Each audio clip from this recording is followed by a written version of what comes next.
You brought that up last time, and you said like this is what prompts disinflation and deflation overall, right? Where all of a sudden you don't want to spend that money because the value has you think prices might continue to go down. And I can remember when you were saying that, me being like very suspicious of what you're saying. But now I can see very clearly, it's one of the first times that economics has moved quickly enough for someone like me to be able to perceive it. Just 1 year of time, what's happened. And I can see a scenario where all of a sudden supply catches up and people are done spending. They probably overspent if they were spending money. And so now you've got a real problem with where does the price of future goods go? But up until this year, I had almost thought of deflation as a magical unicorn thing that doesn't really exist. Well said, Vance. The world is in what I would call a debt trap. We've been experiencing weaker growth. We, from time to time, have problems. In response to the weaker growth or the problems, such as the pandemic, the solution is to take on more debt. But the debt makes us weaker and undermines the growth. Well, last year, we had a record rise in debt to GDP globally, and in the United States, and in Europe, and in Japan. So we're trying to solve an indebtedness problem by taking on more debt. It's a major structural impediment. And when you take on more debt, the amount of GDP created per dollar of debt declines. Economists call that the marginal revenue product of debt. And so as you take on debt, basically to support spending, it doesn't generate an income stream to repay principal and interest. And so consequently, the velocity of money falls. And that's why the demand curve, or the GDP curve, shifts up in response to the first round of the debt-financed activity. But as the velocity of money falls, and so does the marginal revenue product of debt, then your velocity declines. We also have another major structural problem, not only in the United States, but worldwide, that is very disinflationary. And that is horrific demographics, very poor demographics.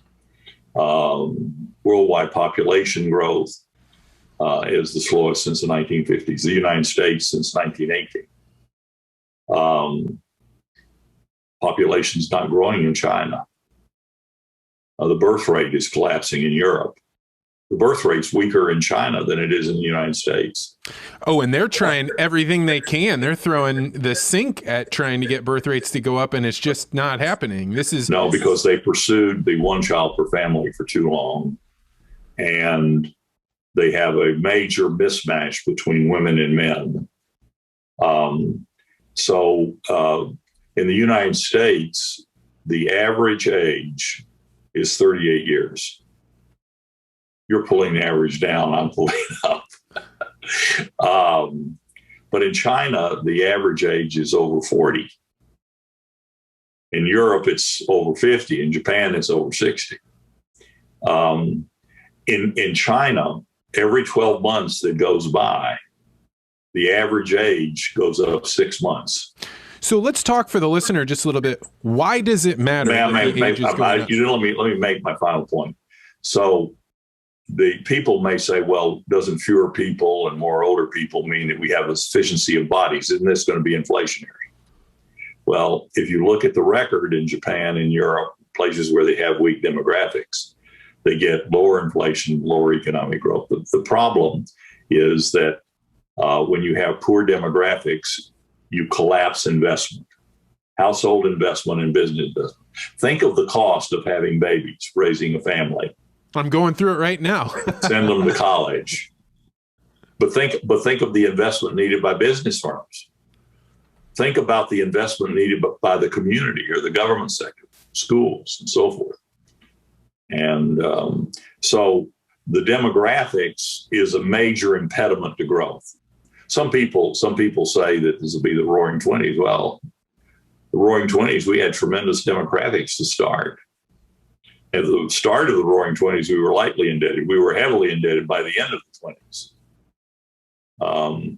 But we have these two major structural problems. debt overhang and the debt trap, and then we have deteriorating demographics. We're getting older, not enough babies, not enough family formation, and that's suppressing investment. I've heard Tyler Cohen talk with Matt Yglesias about, well, why don't we just, if the birth rate keeps falling, why don't we just do a massive immigration project in the United States? Let 1 billion people in. And that might be tongue in cheek.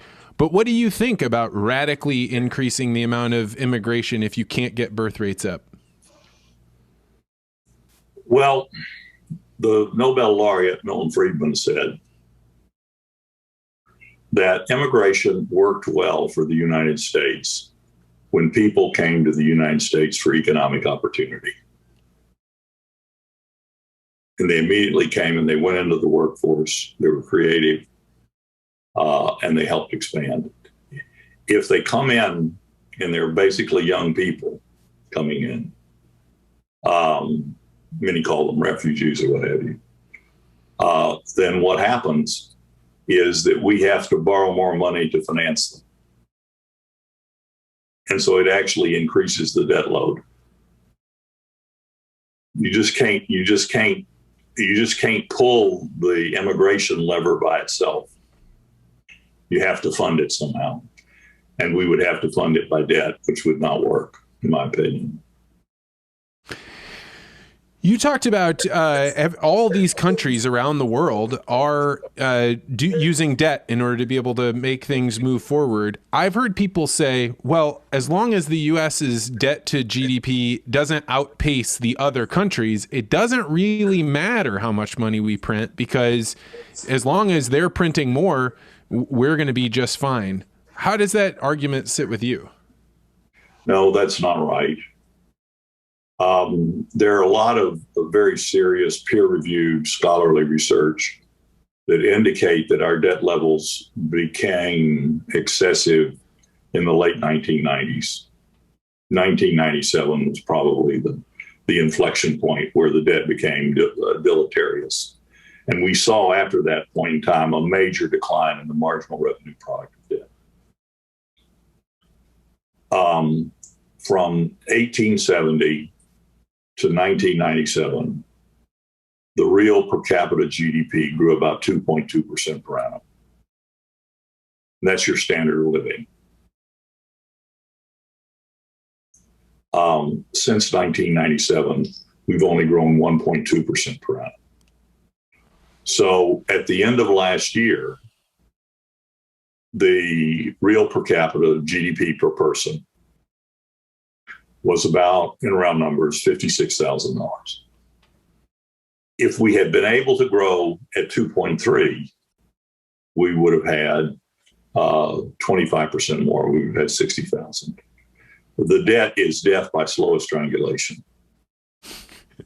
That's what it is. It grinds you down.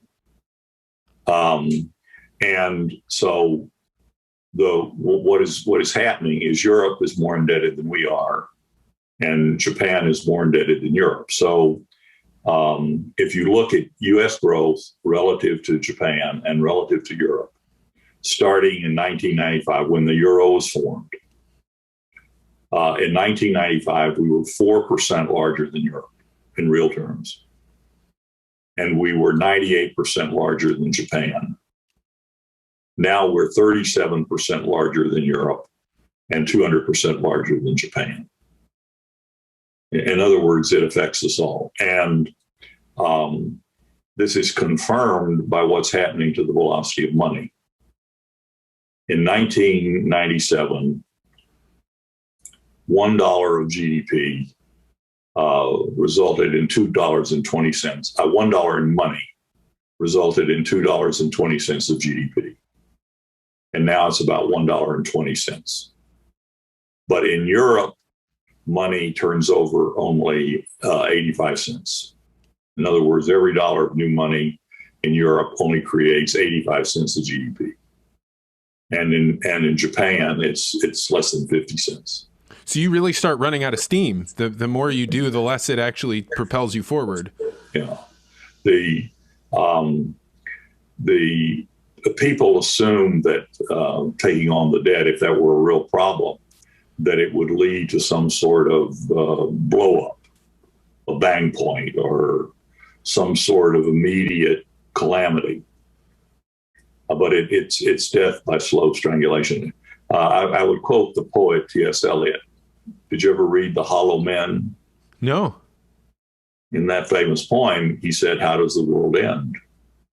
And he says, "Not with a bang, but with a whimper." In other words, the debt just grinds you down. That's what a debt trap is. So we took on a lot of debt last year. You can say it was politically popular, socially necessary. But the fact of the matter is, it's now a problem for us.